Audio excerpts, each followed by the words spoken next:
Vinny Tortorich here. Hey man, if you're a fan of Izzy, you might be a fan of me too. I'm the guy that gets people to lose a lot of weight. I have something free for you guys. This is no clickbait. Just go to VinnyTortorich.com and there's a big banner. It's a free PDF, how to lose weight. It's an intro guide to NSNG at VinnyTortorich.com. Go check it out exclusively for anyone who listens to Izzy Presley. Thank you.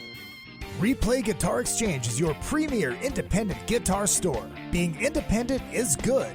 With all of the major brands, including new, vintage, and pre-owned, you can find the guitar, bass, amp, or accessory you are dreaming of. From vintage to the newest models, Replay Guitar Exchange can help you find that perfect piece. They have industry veteran expert staff, all players like you down to the owner. You aren't just getting a great guitar, you're getting the Replay difference. Find them online at replayguitar.com and find your dream guitar today. Hey ladies, Sass Pants Designs will take that rock shirt that everyone has and make it your own in a flattering, sassy, and simple way. There are one-of-a-kind tank tops, lace-up tees, and tube top dresses already in stock. Check out the online store at sasspantsdesigns.com and like Sass Pants Designs on Facebook for special offers and custom orders. That's sasspantsdesigns.com, sasspantsdesigns.com. Sass Pants will make you the envy of the party. If you need to promote your band or business, or just want to stylize, personalize, or customize your ride, check out vid-decals.com. Want to create and customize your own stickers representing your band, or make your own bumper sticker? Vid Decals can do it. All stickers are printed on quality vinyl and can be placed on any flat surface. Stickers are an affordable way to promote your band or business. Go to vid-decals.com to get started. That's vid-decals.com. vid-decals.com.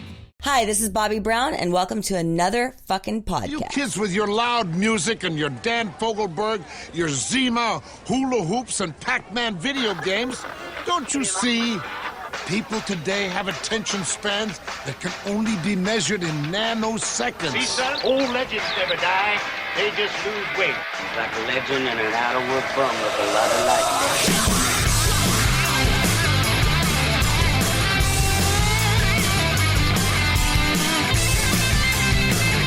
Hello, you crazy dead fucker! Party time! Yes, it is party time. Hello, Hollywood. Hello, world.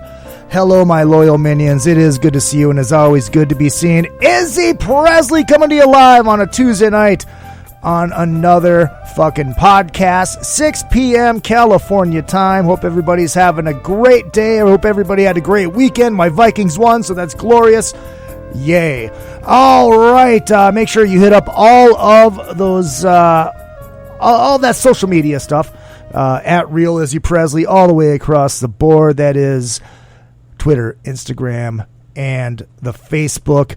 And, of course, the Facebook page for the show is Another Effin' Podcast. On the top of that page, you will see a big link that is pinned to the top for PayPal. If you want to contribute to the show, you absolutely can. Click that PayPal button and go ahead and contribute to the show. All contributions for the next 2 weeks will be taken and put towards my birthday wish, which is going to Disneyland to fly the Millennium Falcon. You know. Because, you know, nothing like a 47-year-old man begging for money to go to Disneyland. What can you say? Also, T-shirts are available if you want a T-shirt. Just click on that Shop Now link. We'll be doing a drunken summit on the Mega Cruise. If I am able to, I will post it while we're on the boat. If not, we'll post it as soon as we get back. So that would be the following Tuesday's show. Working on getting Tim Russ on the show, you know, from Star Trek Voyager. And yes, he was the guy in Spaceballs that said, "We ain't found shit." Yes, and he's got a blues band, and he's a very nice guy, very talented guy. Working on getting him on the show, working on a lot of stuff. And, of course, Thursday nights is the Izzy Presley Show with just basically me bitching about everything that I possibly can. You can find that one on its own show on iTunes, so go ahead and subscribe to that and all that kind of good stuff. So, this kind of worked out last minute and gloriously. My buddy Big John, who I haven't talked to in a while, other than just, you know, sharing memes on Facebook and laughing at memes of the other gentleman sitting with us right now, Tower White. We'll throw him on the microphone every once in a while too. John is he's back in professional wrestling, and I fucking love it. But last time I saw you, you were in a kind of grave condition. Yeah, I was. You've been going through some shit. It's like you have this heart stuff, then all of a sudden, dude, I feel terrible. And all of a sudden, there's this fucking ambulance at the hotel. Yep. And I was almost a year. Was that February, right? It was February, almost a year ago. So, yeah, I mean, it's been a weird couple of years. You know, you're healthy, everything else, blah, blah, blah. Felt great from not drinking as of, 8 years ago this month. And all of a sudden, the heart problem started, and I thought I had that licked. Like I said, it wasn't that long ago, 3 years ago, they're talking about a heart transplant. And the next thing you know, medicine started working, different options started working, and everything, was falling into place, and it was looking good. And then, bam, we showed up for the Monsters of Rock Cruise last year, and I had a feeling that I ate something bad, and it turned out that my gallbladder exploded, caused me to go septic, and caused necrosis and gangrene. Actually, I had ignored the problem for so long. It had been a couple of days, almost a week. Oh, wow. So it had been going on for a while. So I didn't know that. By the time I got down to Florida, I was like, something's wrong. This isn't going away. I don't think this is food. And luckily, everybody that can attest to it, that was going on the cruise, we got that big fog that rolled in. Yeah, and that's it kept right. everyone from getting on the ship. Yep. Thank God, because if I would have gotten on the ship, I would have been dead. Yeah. So, it just worked out. But so the whole month of February, I was in a coma. Medically induced, not by they kept me under, and I got out, and it was one of those things where a few months prior I had gotten back involved with wrestling on a smaller scale, and it just continued to progress. Because 25 years ago, in 1997, I was involved in wrestling as it was anyway. That's right. With the HWA and ECW and everything else, and it just worked out that a lot of things were happening. Cody Hawk had become part of the 5 Most Wanted with Sean Casey, and he started training. He asked me if I wanted to come back for a reunion show, and boom, there it was. And as soon as I got involved, it was like crack. I was like, yo, I'm back. Right. Well, and I guess I didn't realize that you had worked with him before. Yeah. Actually, we had started with Cody. Yeah. I had worked with Cody and Sean. But in 1996, 97, we all started, and we were training in Cincinnati under Les Thatcher. And Sean went on. He was doing WWE at the time. And I, like I told you before, I got to a point where I was finally starting to get a push, starting to get, get some heat, and boom, there goes my neck. And I fractured a bone in my neck, compression fracture, and it scared me enough to where I got out of it. And luckily enough, the door opened to join into music world, thanks to Larry Moran and the guys from Rat and everything else, and they asked me to start working for him, and one thing led to another, and next thing you know, I'm with Brat and Kid Rock and Poison and everybody else. So right. I've been very blessed, Sledgehammer checking in already. 789, whatever that means. Must be an inside joke there, Sledge. And Dick Chasen. Tower's height, yeah. It's like, Jesus Christ, did King Kong Bundy come back to life? What the fuck? I know, right? It's like they came walking in, and Scotty's like, Jesus Christ, they just get bigger. Introduce yourself. What's up? I mean, hey, this is your guys' show. I'm just here for the shits and giggles. I was saying, I always said that if I got famous, I'd need a security crew, and it'd be like John and Jake and AJ, but I think Jake just got fired. Sorry, Jake. Yeah, right. Scotty Strickland checking in from Canada. Take off. Big John, great to see you back on the show. You're one of the great guys from the cruise I remember. Tower, how was your first flight? I read it on Jane. If I read John's Facebook correctly. Yes, tell us about the flight, Tower. Okay, to set the record straight, it wasn't exactly my first flight, but it was my. You were like 3 feet okay, tall. let's put it. The last time I was on an airplane, you could actually walk to the gates, and you could still smoke on a plane. It's probably been 35 years, so it's not what I remembered. I remember actually being able to fit in a chair. I don't remember my knees being jammed into the back chair in front of me, and I sure as hell don't remember ass puckering as much as it did when he hit full throttle going down the... Did you see the video? No. I went Facebook Live when we got on the plane. The stewardesses looked at him like, holy shit, what are you? And I'm like, he's sitting right there. So we get him in the chair. And as it levels low, we get him in the chair. And he starts trying to dick with the seatbelt. And I was like, you better get that diet incentive belt. Wait for it, John. Wait for it. Yeah. Exactly. I love Pat Fontaine. Pat. No, I told him, I said, get the diet incentive belt. I don't think they've ever heard that because they started dying. And I got video of him that when he started to accelerate, we were taxiing. He took off. You couldn't have got a penny up his ass with a jackhammer. He's grabbing onto the damn chairs. He's like, oh, God, we're in the air. We're in the air. We're in the air. I'm like, oh, well, we're not going to roll down the highway, dumbass. It's fucking great. Well, I had four Dramamine in me, too, because I get motion sickness. And okay. I should have had more Xanax than I should have had Dramamine. But, I'm thinking about walking home. I'm not really wanting to do that fly back at all. You got to go first class, brother. Dude, there was no first we class flew out on Frontier, this. so what I did was I chose the exit row so he would have more, more leg room. A little bit more leg room, yeah. And he sat there and fought with me. I want the window seat. I want to be able to look out the window. I said, we're 33,000 feet in the air. You're not going to see shit. Right. But he somehow didn't put his head into the overhead, and it worked out, but he was tight. We actually had a little kid sitting between us. The stewardess. Oh, my God. This poor kid, he had this look on. Even everybody that was around us started laughing when he stopped and he looked at the seat. They just started laughing. The guy goes, you want me to film this? And I was like, no, God, here we go. And this poor kid, he sat down and he was just, he was miserable. And the stewardesses came up and they said, you want to move up here? There's an open seat. And he did.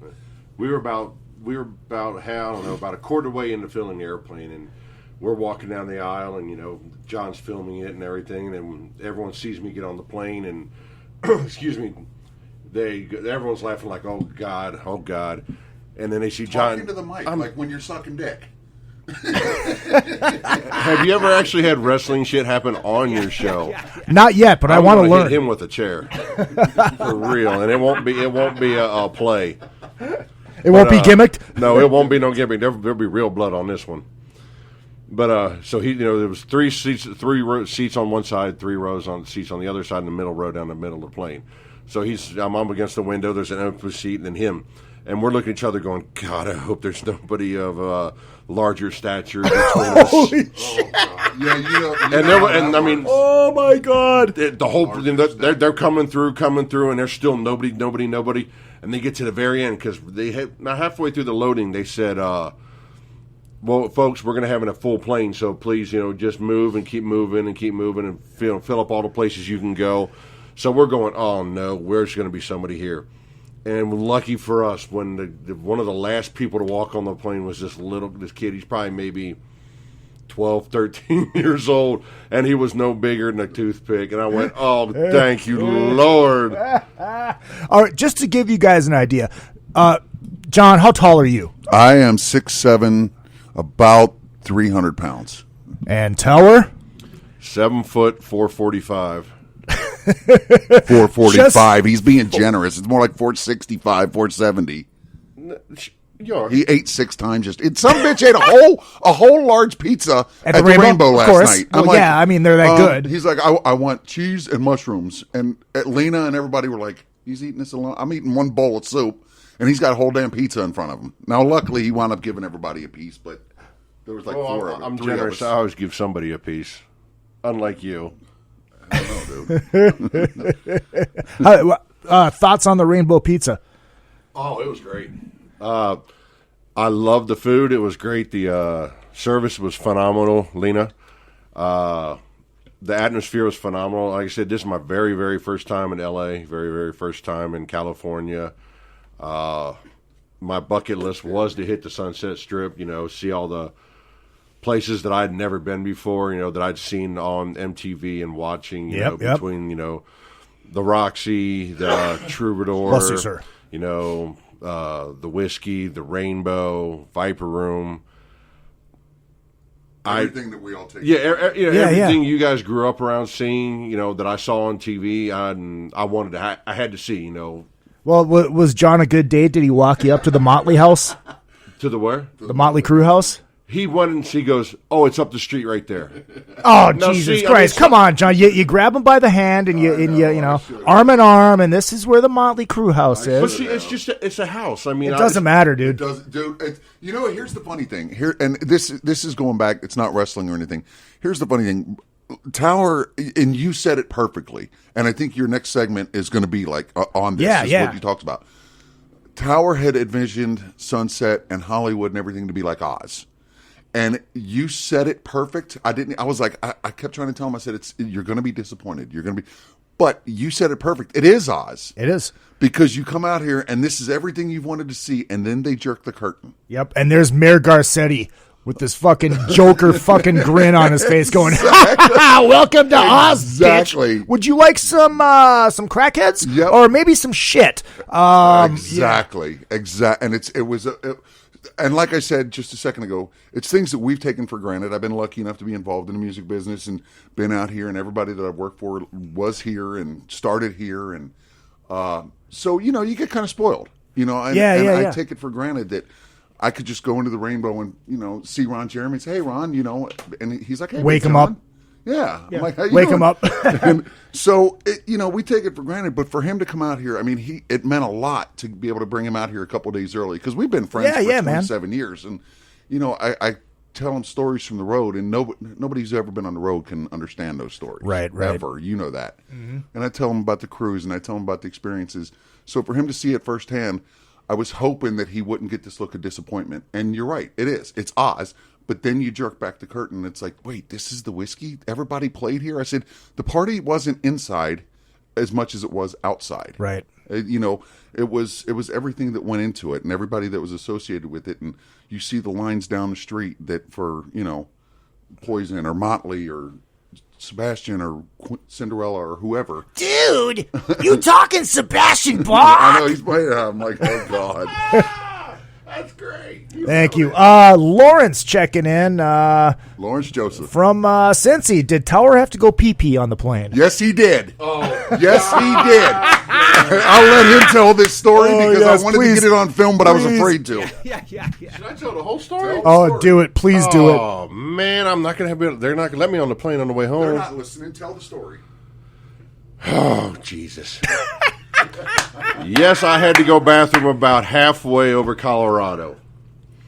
So I get up and I go to the restroom. Now, granted, it was number 1 and not number 2. Yes, not better than a 10-200. I know I can, but I'm trying to be. It's a 10-200. Yeah, I'm not dropping the deuce. It's called another fucking podcast, so I think you're all right. Well, needless to say, I go up to the front room and I open the door and I get in. Well, if anybody else knows who've been on a plane for a while, I didn't know. The bulkhead, you know, the bathroom curves with the bulkhead. Damn, he even said bulkhead. Not dickhead for you. Head. But, yeah, well, I couldn't turn around sideways. I was only facing sideways. So I had to reach around to lock the door. Reach around. And I'm standing there trying to figure out how in the hell I'm going to turn around and try to, you know, bend backwards. But I couldn't to turn around. So I had to pee in the sink. But that's okay. Look, it's okay because piss is fucking sterile anyway, so it doesn't matter. It's not potable water. I mean, I made sure I hit the flush button so they thought I had nailed it, and then I ran the water and rinsed it down and everything, and washed my hands and washed the sink real good. But I'm just standing there going, should I piss in the sink? But I really got to go, and I'm not holding it for 3 more hours. So yeah, my first thing was yes. So on the flight back, you'll be buying a colostomy bag. Exactly. Dude, on the flight back, I'm walking home like I Whizzinator. But it's still not as bad as what I did just a little while ago. So yeah, we're not going there. I had to piss in a cup. Oh, that's hot. I'm on that damn heart medicine, so I was like, I ain't going to make it. Oh, yeah. Sledgehammer checking back in, explaining his joke. Why was 6 afraid of 7? Because 7, 8, 9. 7, 8, 9. Okay. Sledge. You got to do better, buddy. You know, I expect so much out of you. You know what I'm disappointed in, though? There is no fucking Jacobus right now. I know. Where's Jeff? He's usually in the chat room. Is he going to be on the cruise? Have you talked to him? I think yes, he is. He is. Okay, good. He is. Yeah. Good. Yeah. I love Jeff. Oh, I love absolutely Jacobus him. too. I'm actually really excited about this cruise coming up because it's a new thing with these bands. I personally get along better with these kind of fans. I mean, not better, but I'm more used to them. I love our Monsters of Rock family. Oh, yeah. And the Cruise to the Edge. And the Cruise to the Moody's Edge. and all that yes, stuff. Yeah. I love our family that comes on that. And I think a lot of them are coming back for this. I've gotten a lot of emails and stuff from people who have been involved with the Monsters of Rock and Yes Cruise and Cruise to the Edge and Moody Blues Cruise and everything. But it's going to be kind of weird because a lot of these bands I grew up listening to, I wasn't a big hair metal or 80s rock fan. I loved Testament. I loved Suicidal Tendencies. Absolutely love them. Anthrax. I mean, all these bands, I'm like, I'm going to turn into fanboy on this. I know it. I know, I kind of am too. And I was just kind of geeking out because I was just emailing with Dave Ellefson. And I'm like, oh, yeah. I'm emailing with Dave Ellefson. This is pretty cool. It's pretty cool, isn't it? Are you going to be doing the podcast from the ship I am again? going to do a podcast from the ship. The Drunken Summit. Yeah. Oh, yeah. Oh, yeah. Got to do a Drunken Summit on the Monsters or on the Mega Cruise. And, doing a jam. Good. Doing a Kiss jam. That's right. And, Gong Show and... That's right. I forgot about. We're going to do the. Are we doing karaoke on this Yeah. one? Good. Oh, yeah. I can't wait for him to meet Brian. Oh, Brian and him are going to love each other. Here's a little tidbit about Brian, because of how much I razz him on Facebook. Brian's been helping him. No, Brian helped me a couple times. Brian's been cutting and pasting for him. Ah. So Brian's got. I'm just waiting for the proper timing to give a little payback to Brian. But I don't have love enough it. dirt on Brian, so Oh, I dude, love him to death. We'll have to get some you pictures got on the me cruise. right here. Any dirt you Exactly. need, I can give it. Melissa says everybody's had to piss in a cup at one point. I love you, Melissa. Thank you. And the Monsters of Rock is on her bucket list. So very cool. She definitely needs to get into it. Get on it at least. Let's get back to the wrestling. Yeah, for sure. So you reconnected. Oh, yeah. I forgot where I left off. No, I it's all good. reconnected and did a reunion show at Bogart's in Cincinnati. And like I said, it's like crack. It immediately got back into my system. So I talked to Cody and Sean, and they said, how deep do you want to take this? How much involved you? I said, I want to go all the way. So, and the thing about it is when I hurt my neck years ago, I talked to Cody, I talked to Sean. It was Cody Hawk and Sean Casey and a guy named Jackson Breeze, who's the commissioner at FGW. And I talked to all of them, and I said, look, this is the situation. I'm scared because of my neck. I'm gun shy as hell. I could not get myself back into the ring and be as effective as I was trying to be then. And I didn't understand the psychology of wrestling. I wanted everything now. Yep. And so I told him, I said, I got this opportunity. I went out on tour with Rat, and Poison has asked me to work with them, and I started working for Ricky. But I said, I got this opportunity, and they said, look, wrestling will always be here. Yep. If you don't take this chance, you're going to regret it the rest of your life. Go try to be in music and be a personal assistant in security. And, it took off. So now I come back 25, 26 years later. And, of course, they were right. Wrestling's here. The opportunity arose. And when I said I wanted it all, I went balls deep. I mean, I was back in the ring, choke slamming people. Now I understand the psychology. I understand the telling a story. I mean, anybody can wrestle. And the greatest thing is now I listen to the more experienced people, and the people that I grew up with are now the experienced people. Gotcha. So I listen to them a lot more than I would at 19, 20 years old, 29, 28, or whatever the hell. No, 19, 20, I was in the Marines. 28, 29 years old, I knew everything. And I wanted it all now. Yep. Now I understand listening to him, and when you got Al Snow, who runs OVW, and you listen to his seminars, and he talks about this is the psychology of wrestling. How come? Why would I know you want to do this, but why won't it work? And you really got to think about it. And if you can tell a story and keep the people intrigued and involved, you got them. You got it. And I'm a heel and I'm a baby. I mean, we're what they call tweeners. Sean and I can be a heel no matter where we go. The 5 most wanted we are called the most dangerous organization in professional wrestling, and there's a reason, because one person goes out there in a singles match and you got 4 more people sneaking up on you and you don't know where the hell we're coming from. So when we say that we are in the building, which is our motto, look around you, we are in the building. We are most certainly in the damn building. and the fans know it, and they're constantly looking. Shauna Reed goes out there in a mixed match where she's wrestling a guy, and but pardon, she's very hot, by the way. Shauna, she is. She's and there's a reason that she's in the 5 Most Wanted is because we needed some sex appeal, and she definitely gives it. Yes, she does. Yes, she does. She's actually the greatest thing is there's some chemistry there because her and Cody have been together for a while now. So they work very good together. We love her to death, and it's actually amazing to be part of this 5 Most Wanted is like a family. And it's very hard to find that in wrestling because it's such a cutthroat business. You know what I mean? Oh, yeah, absolutely. So to have 5 people that are unified and we love each other, and it's the thing about it is wrestling people think, oh, it's just a character. It's a gimmick. No, we live the gimmick. I'm Big John. I'm the bodyguard to the stars. I work in the music business. I go on a Monsters Rock cruise. Now my job is to be the enforcer and the quote-unquote bodyguard security for the 5 Most Wanted. You're Diesel. Yeah, exactly. That's what I want to change my gimmick to. I want to be Diesel 2.0.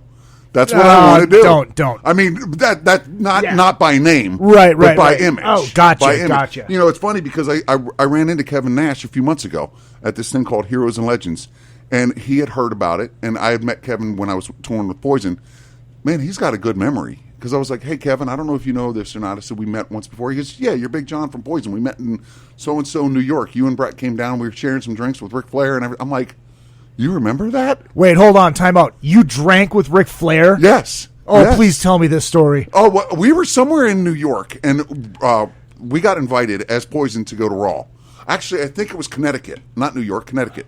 And we got invited to go. We were in the front row. So, you know, Dudley Boys and everybody are all part of it. Afterwards, luckily we were staying at the same hotel.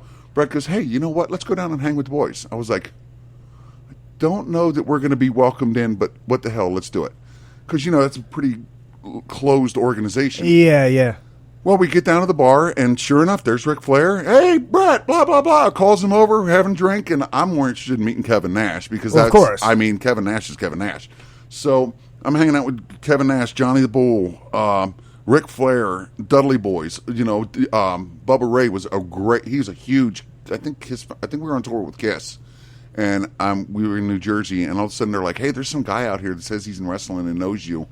And I was like, "Who is it?" They're like, "His name's Bubba Ray," and I was like, "Oh my god!" So I go out and I'm like, "Bubba, come here, you know, let's go." And I brought him backstage, and we were hanging out. But yeah, we sat down, and Ric Flair was absolutely amazing. I mean, you know, he was. A lot of people. You know, you hear stories, and I'm like, it's the way you present yourself. Oh, absolutely. If you come up to Ric Flair and you start talking, you know, it's like you don't go to Slash and start talking about how much better of a guitar player you are. You do not. You know what I mean? So why would you go to Ric Flair and say, hey, if you would have done this, it would have looked better? You just don't. Exactly. When you come up and it's like, hey, Rick, it's nice to meet you, blah, blah, blah. Let's talk about something other than wrestling. And we were talking about Poison and who we've been on tour with and everything else. He was completely intrigued and involved in the conversation. So it was like, you know, you don't go to a car mechanic and talk about cars. You know, I mean, here's a funny tidbit. Do you know who played his daughter's wedding? Yes, LA Guns. Yeah, LA. It's funny because they told me that they were playing it, and I was like, I want to go. And Scotty, their manager, and Johnny just hit me up today. He's like, wait a minute, you're in town and you haven't called me? I was like, I thought you guys were touring. So they were telling me that they were. Was it in Vegas? I don't know where it was. I think it was in Vegas at like the MGM Grand or something, somewhere. And they were telling me that they were playing the wedding, and I'm like, you bastards. That's cool. That's pretty cool that they asked them to play. Jacobus has arrived, ladies and gentlemen. He's back from his mandate with AJ, and apparently AJ paid. So, it was a date. It was a date, yes. That means Jacobus put out. Yeah. Well, is that not just a given already, exactly. Though? His poor mother. Have you ever met his mom? I have not. I do. She was telling me, I'm like, I don't even want to know what you have found in his dresser drawers and everything. She is a sweetheart. I'm like, you are an angel. You are a saint, because if you got to put up with him and you watch this kid grow up as he is today, if he was anything like this as a kid, I'm like, you poor woman. Oh, that's hilarious.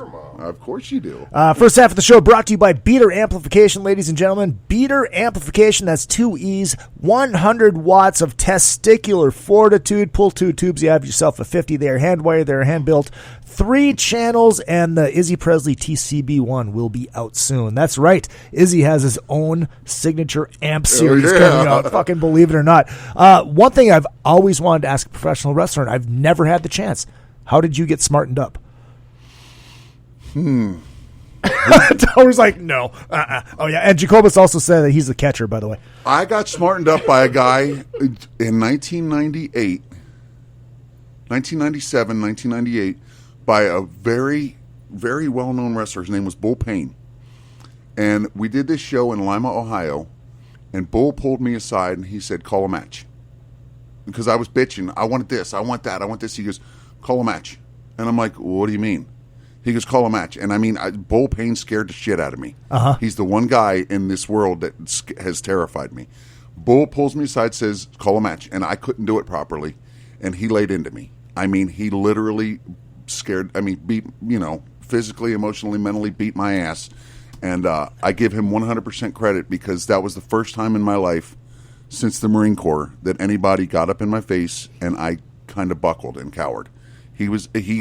He had that mentality where not only was he a wrestler, but he was a shoot fighter, and he could beat ass. Oh, and yeah. When he said something, people listened, and I was cocky, and Bull put me in my damn place, and I love him to death. Haven't seen him since, but I'll tell you what, if I ever see him, Cody's good friends with him, Sean's good friends with him, a lot of wrestlers around in the business know him, and I've told him once, if I've told him 100 times, if you talk to him, please tell him that his inspiration and his motivation is what squared me away. So that's a little tidbit of history right there. I tell you what, and this is the absolute truth. It is. I was I've always joked with you about you need a manager. It's literally one of my dreams. Well, we actually we got a guy out here, Billy Blade, who runs Micromania. And it's all midget wrestling, but he's also part of the 5 Most Wanted West Coast faction. Okay. Because we got Billy, we got Richie. Richie was on Raw last night. So, is tonight Tuesday? Yeah, last night. So, we are actually, Sean and Billy are heading up to Seattle on the 12th to wrestle. So, we're starting to make our way back out here to the West Coast. And if that ever happens, which Billy's trying to make it function properly to where we could get enough talent in here. We wrestle with people like Sin Bodhi and the ECW guys, Shane Douglas. We've done a lot of matches with him. We want to get everybody out here because we've kind of exhausted the region of Ohio, Kentucky, West Virginia, Indiana. We still do it, but we're starting to branch out. And now with things like AEW and everything else, I know at my age, there's no $1 million contracts. Exactly. And dude, I'm 47 fucking years old. The indies are where, there's some talented people out there. So we're starting to entertain offers from out here in California, and if that happens, consider it done. Because I'm not lying. Bobby the Brain Heenan, I love it. And not only what he did on the mic, he could bump like a motherfucker. Yeah. And I want to be able to do that. Absolutely. For real, and not just be he's a gimmick, whatever. Oh yeah. But to make it look like it's not just some fucking slapdick off the. I'll tell you what we can do. Every year we wrestle in Vegas for CAC, and it's huge. 2 years ago we brought in Stephan Bonner from the UFC champion, Hall of Famer, and Stephan is now part of the West Coast faction of the 5 Most Wanted. That one time that he came in, it became, like I told you, it's like crack. It becomes very addictive. And now Stephan, he's wrestling all over the place. He's an amazing guy. We can make that. Even if it's Vegas, because it's wrestlers from around the world. It's the Hall of Fame. It's the honorary. Matter of fact, Cody, this last year, they've given out 3 trainer awards since the 1960s. Cody got the 3rd one this year. So when they recognize you as a trainer, and they give you an award in front of the entire business, this is everyone involved from the lowest of the youngest and the greenest of the independents to the Undertaker, Dave Bautista, Rob Van Dam, all these guys are there. So when you get an award like that, it means a lot. It means you've established yourself, and we get to wrestle every time. every year because the actual wrestling shows are put on by Billy Blade, who's out here.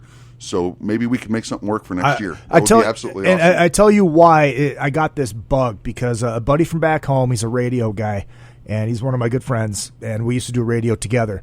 And he's a wrestling fucking geek, like me, like all of us, And back in central Minnesota, they had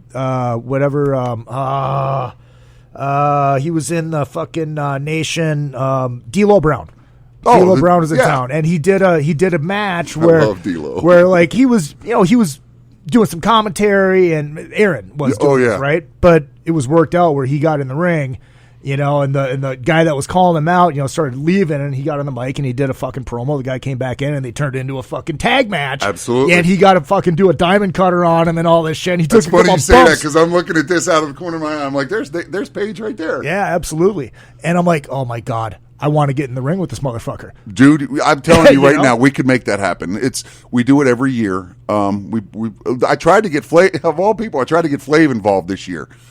Because we wanted to have him announce this. Obviously, he's not going to take bumps. Right. But I was going to try to get it. Every year we try to do, because we're involved with, so many established wrestlers, like I said, from the greenest to the most experienced, we try to create a WrestleMania moment where even the most experienced wrestlers pop. Well, 2 years in a row we've done it. It was so weird this year because we were wrestling the, oh God, what the hell were their names? I can't think of their damn name. I'm having a brain fart. We're wrestling them, and I'm supposed to slide in and choke slam the one. And as I start to move towards the ring, somebody had hit the master light switch. So all the lights go out, and they're expecting to see Sabu. Well, I was like, hell, what do I do? Well, I was like, screw it, just go with it. So I slide in, and as I slide in and stand up, the lights come back on, and I'm slapping on a choke slam, and it was like, oh my God, everybody went nuts. It was absolutely, that's hilarious. So it was an accident. It was an accident, but it worked out perfect to where it was one of those WrestleMania moments. Because even I'm looking around, I'm like, where the hell's Sabu? What's going on? Where's the Taker? Exactly. All right, here's what we're going to do. We got some questions in the chat room. We're going to take a short 2-minute break, and we'll be right back with more Big John and Tower White playing on his phone. It is another fucking... He's hitting up that gay website. Of course he is. He's looking for Jacobus on Tinder. Another fucking podcast. Rockwood Saloon Authentic Apparel takes rock and roll fashion to a new level with their tees and tanks for men and women. They also make custom shirts, jackets, vests, pants, hoodies, beanies, and more. The Rockwood Graphics Department can design anything from your logo, t-shirt design, promo posters, band swag, and printed at great prices. From tour shirts and custom stage gear to killer threads for the street to the stage, Rockwood Saloon has it all. Rockwood Saloon, authentic rock and roll apparel for stage and street. World tour tested for quality, comfort, style, and durability. Check them out at www.rockwoodsaloon.com. That's rockwoodsaloon.com. Retro Arcade brings Minnesota and surrounding areas arcade games from the days gone by. All of those great games from pizza joints and arcades are available in cocktail units and custom machines. Dozens of favorites from your youth in one machine to complete your game room or man cave. Retro Arcade also sells and services your favorite pinball machines. Find them at facebook.com/80arcade. That's facebook.com/80arcade. Retro Arcade. Your youth is just one click away. If you need to promote your... RockstarLeatherworks.com is your home for badass rock and roll gear. Featuring 100% handmade leather bands, watches, cuffs, bracelets, and more, Rockstar Leatherworks has something for everybody. Whether you are going to the show or you are in it, you can find something to fit your needs. Choose from a variety of designs or create your own masterpiece. Their bands and watches are second to none. They also ship internationally. Who needs a stage to be a rock star? Check out RockstarLeatherworks.com. Second half of the show brought to you by A&P Productions Laser Engraving. That's A&P Laser. John, I'm going to have to put you in touch with these guys over at AP Laser. They do a lot of gun shows, and they laser engrave with a lot of police and military people, and they laser engrave their names and their logos and their emblems into their fucking firearms and shit. Oh, yeah. I'll get Great guys, great guys. That's definitely intriguing. I mean, they're so good they can laser engrave a hot dog bun. I've seen it done, absolutely. No doubt. AP Lasers. Check them out, AP Lasers. And John Palumbo Design. We love us some John Palumbo over here at Another Effing Podcast. You have a band, you have a business, you need a logo, you need a website, you need anything like that. Hit up johnpalumbodesign.com.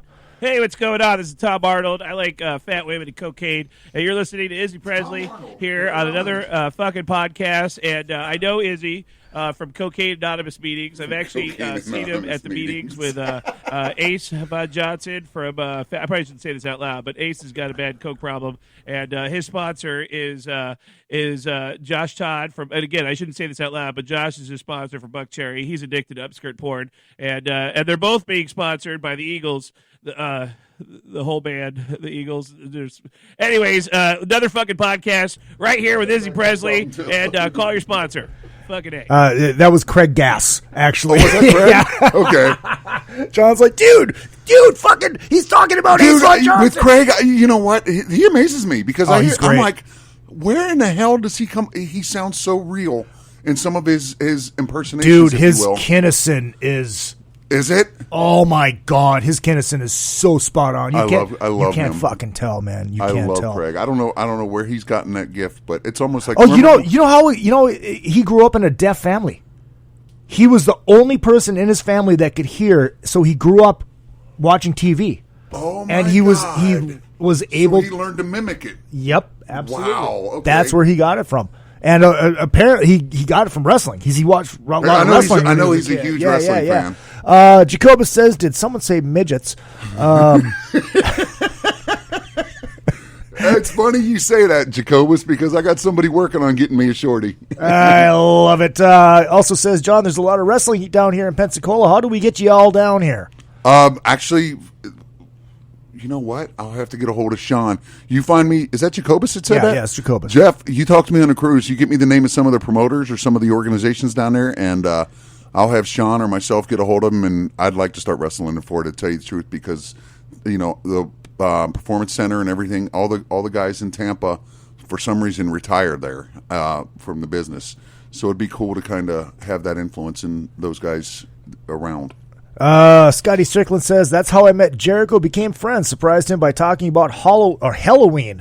We don't chat as much as these days because he pissed his wife off. All right. I love Chris Good Jericho. job. I met him once. I was hammered, but he was a super nice guy. He's a huge Poison fan. He came out to a lot of shows. Yeah, he's an 80s metal guy. Yeah, he came out to a lot of shows, and I didn't really know him through the wrestling business, but I met him a couple times through the Poison shows, and what a great guy. And I'm so happy that this AEW thing is working for him and Cody and everybody, because I hate to say this, because I mean, let's be honest. Like I said, there's no contracts in my future with the WWE. Right. I'm glad that they finally have some competition.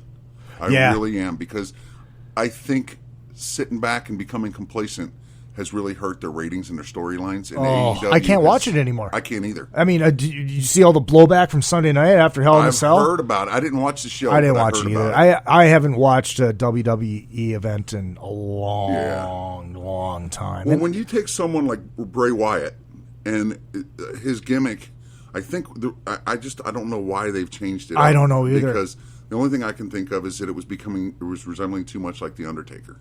You know what I mean? He's coming out with the lightning bugs or whatever the hell. And that was so different though. I mean, but it was so cool. I loved it, and to change him into this gimmick with Beast or whatever, I'm like, okay, this is kind of stupid. Dude, when he Mr. Rogers meets, when he first came out with those two guys, when he first came on, it's like that was fucking. I can't remember those guys' names, but I remember seeing that it was on Raw, and they were in a 3-way against a 6-man tag against the Shield. Yeah, and it was one of the fucking greatest matches I've ever fucking seen. It was amazing. It was fucking great. It was amazing. Damn, the guy who we wrestled in Vegas just popped through my head. I can't. Now I lost it again. Michelle from Ohio checking in. I'll let you think about that. Well, I'm too late. Rowan and Harper. Thank you, Scotty. Yeah. She also says, what is this? So does this mean there's no mean memes for a few weeks? I I don't know. I was told last night by a friend of mine. He said, you got to start acting like you're 14 and not 12. He goes, acting like you're 12 and doing all these mean and derogatory memes is going to get a lot of us in trouble. He goes, so act like you're 14. And I was like, I didn't get it at first, but it made sense.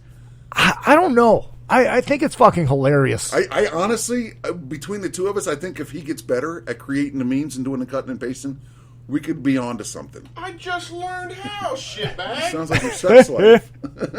Apparently that's your sex life, too. You just learned how.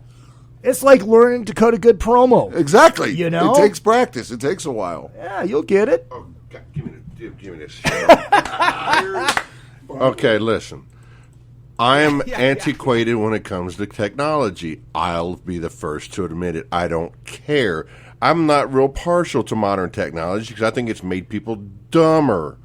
I still have a flip phone, and I'm proud to admit it. I don't want to get a smartphone. I'll never get a smartphone. But they're coming out with flip smartphones now. Still never going to get one. I pay $25 a month for my bill, and that's the way it's going to stay. If I'm on a computer, actual computer, then I'm on Facebook. I only just learned how to, by myself, pat myself on the back, learned how to Photoshop through Paint. Didn't have any clue how to do it. Paint? Not a damn clue. Now, I figured out how to do 3 or 4 of them, and then this shitbag next to me starts critiquing me. Oh, the head size is too wrong. And then there's a couple other guitar players and other bands that kept critiquing me too, going, yeah, it looks like a kid's drawing. It's not right. You can do better. So, all the motivational things I get from people, I took them to heart and said, I can do better. So, because I have got such a big ass hat of a target here, I'm going to keep practicing just to make sure I get better. But I don't have the boredom in my life like you, dickhead. You just memed me while we're sitting here. God damn. I fucking He love does it. that shit all the time, We'll be sitting there watching a movie or playing video games on the couch, and he'll just be chuckling next to me, and he'll go, it's your turn, and I'm sitting there going, next thing you know, I get home and get on the computer, and I'm like, this dickhead, now I know why he was chuckling at me. Oh, my God. I need some new friends, everybody. Applications going out on Facebook. He came up with me one day. He came up to me one day. He goes, you know what? I'm putting an application on Facebook for a new best friend. I was like, I think that would pop. People would love it. Oh, fuck yeah. That's fucking great. I'm I'm a self-deprecating asshole. Everybody knows that. That's where my best humor comes from. Exactly. Dude, so the day that we get off the boat, are you guys leaving town right away? I think we fly out at like 4 or 5 p.m. But why? What's going on? I'm opening for Don Jameson. He's recording his new record. I love Don. He came through Cincinnati a couple times, and actually Tower met him. I love Don. Don rules. I know, he's great. Is he going to be on the ship? Yeah. Okay, good. On the ship. Yeah. Good. Yeah, that's right, because Eddie and everybody, that's right, because the whole entourage is going to be there. I'll tell you who I love the most is Nikki. I don't think she's... She has always been such Nikki's a nice great. person. Oh, she's... I always call her... She's a good friend and my arch nemesis. Yep. Yeah. She's great. I just spent a week with her up in Toronto with the Killer Dwarfs. Oh, did you really? Yeah, we Right were on. both hosting their celebrity golf tournament. I do it every year. Very cool. Stole Luke's job. Exactly. The Killer Exactly. Dwarfs. Was I playing putt or something? No. They're an 80s band. It was a joke. Oh. I know. Probably Yeah. Michelle says Tower is getting better. John is so sweet. Met him at Brett's concert in Troy last month. Yep, she did. Michelle, I got to tell you a good story about meeting Big John at one of the Poison concerts. And we've already given you shit about this, but let's bring this back up.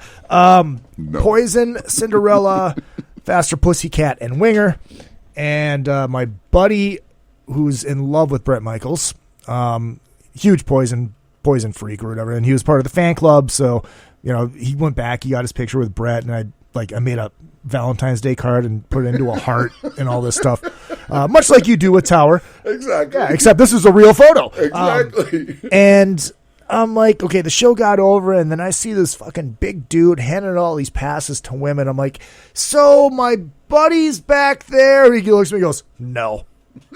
And I'm like, all right, I go wait in the truck. And had I known then what I know now. Well, I mean, this was 2002. Yeah, you absolutely. know, God, 10 years before I met you. Yeah, you know. absolutely. So that was the first time I ever met Big John without even knowing I was meeting Big John. It was hilarious. It's crazy. Oh, it is. Lawrence says Tower still owns a VCR. Larry, it's past your bedtime. Go to sleep. I can't say anything. There's one right here. Hey, you know what though? It's funny because Tower was over the house the other day, and he's like, he got all upset and flustered. And I was like, "What the hell's wrong with you?" He goes, "I got to go get a minutes card. I'm out of minutes." Oh, Jesus! What you're catching right now, Izzy, is this is John and that Lawrence guy. I'm pretty sure it's L Train. It is. Yeah. These two are the most biggest procrastinating shitbags who give me hell about everything. They start trouble. They're troublemakers. I think you should ban L Train from your show. No, I take every listener I can get. Absolutely. God. First of all, he's back there. He's back there chuckling, sitting in his absolutely couch, right next to his CB. Yep. Absolutely. A CB. He's got one of those. He's very big in, what do they call that? Shortwave radio, or what do they call that? Oh, the ones that truckers use? Well, kind of, but he's got one of those damn towers. And breaker to the bandit. He can talk around the world. He's got. Oh, okay, that's different. That's different. He's got this whole damn setup, and it amazes me because he's like, "Oh yeah, I can talk to people in Florida and California." I'm like, "Damn!" And he's really into it. You know they make the internet for that, right? I guess I don't know. I don't know. He'll surf the internet, watch his security cameras, watch TV, ignore his wife, pet his dog, talk on his CB all at the same time. I'm pretty impressed with him. He just fucked up because he talked about the wife. Toya will lay into him. Oh. He just fucked up bad because she was on his side until just about 30 seconds ago. You just fucked up, big boy. Ham radio. That's it. That's Ham it. radio. That's it.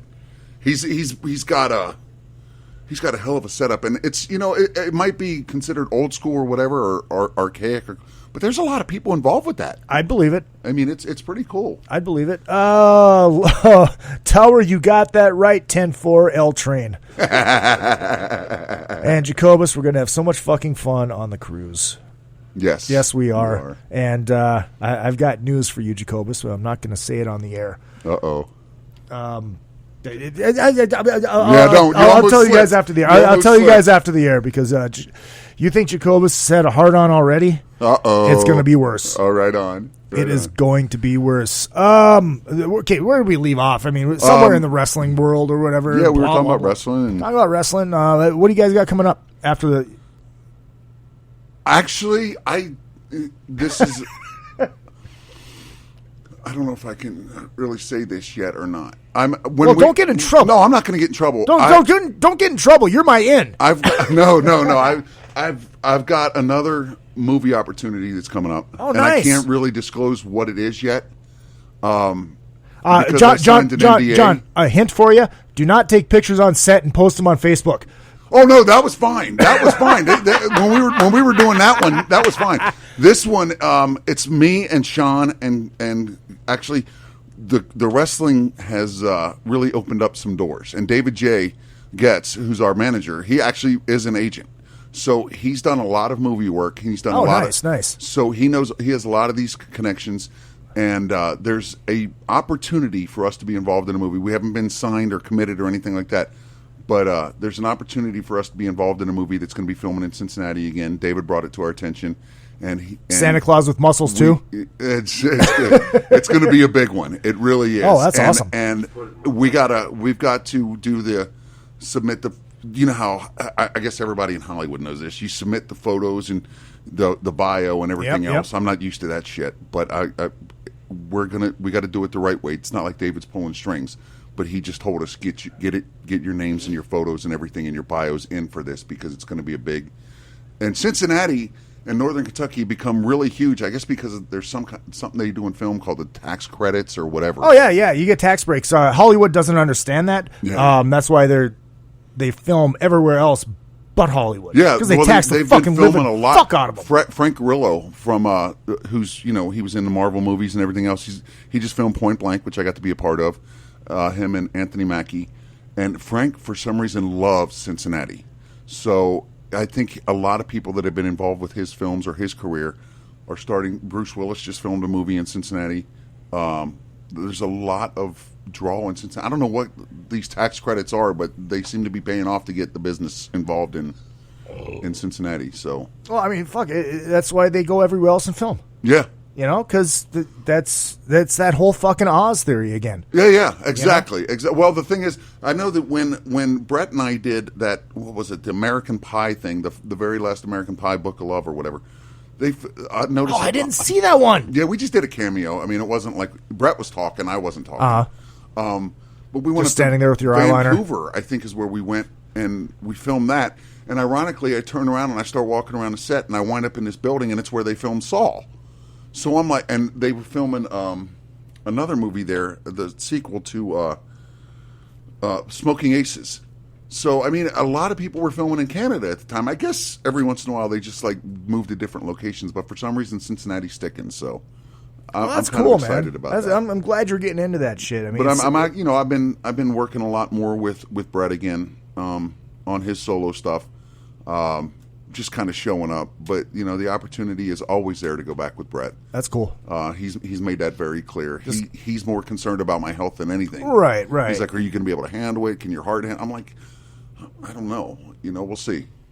But well, I mean, you're in the fucking ring, I think. Exactly. Right. Well, here's the weird thing. I had a fight with my damn cardiologist because in the state of Kentucky you have to be licensed, and I have a pacemaker, and I got to disclose that I have dilated cardiomyopathy and the medicines that I'm on.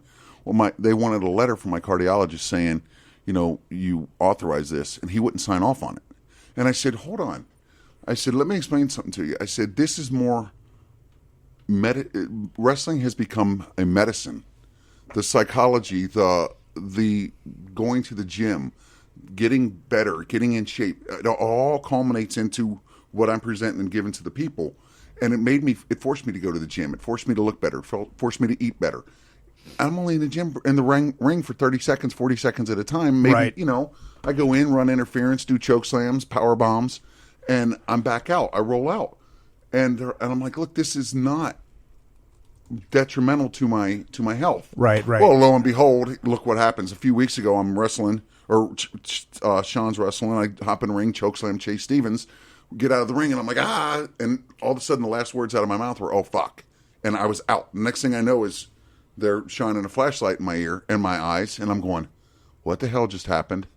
So there's good and bad. You got to weigh with good with the bad. So it happens. But we just want you to be healthy. We don't need to see you in a coma again. Absolutely. Absolutely. I think that's all. Yeah, so I guess everybody that's coming on Mega Cruise, we'll see you guys on the boat. Absolutely, I can't wait. It's going to be a lot of fun. Cannot wait. Let me hit the outro music here. Tower, thank you for hanging out. My pleasure. I hope you have a better flight home. Get a whole row to yourself. Oh, yeah, right. Big John, always welcome. Love you, bro, dude, as always. I love you too, man. It's so it's good to be in studio. This is cool. Yeah, dude, it's fucking great. It's a lot nicer than the other place I was in. You never had the pleasure of seeing never been there. No. But yeah, so there's that. Thursday night, Izzy Presley show. Find something to bitch about. I got a lot to fucking bitch about. And next week, recording obviously I'm going to be on the boat, so I can't do any live shows because I'm cheap and can't pay for the internet. Don't want to bring my fucking computer with me. But we will be recording a Drunken Summit. And Bridget, love you guys. Well, we love you too, Bridget. Thank you for stopping in. Bridget. A lot of first-time listeners. I love this. Oh, my Scotty. I wish I could go. I miss my cruise family. Hope you guys have a great time. Thanks for an awesome show. No, Scotty, thank you, pal. And don't forget, once again, that PayPal is izzypresley@yahoo.com. If you want to contribute to the show or send me to Disneyland, whatever. I do take PayPal. I take Venmo. I take Zelle, carrier pigeon, smoke signal. Midget with a briefcase full of money. Acorn. Anything there's money in, I'm happy with it. See you guys in a couple days. This has been another fucking podcast. My name is Izzy Presley, and don't forget, what I lack in talent, I make up for in cock. Wow.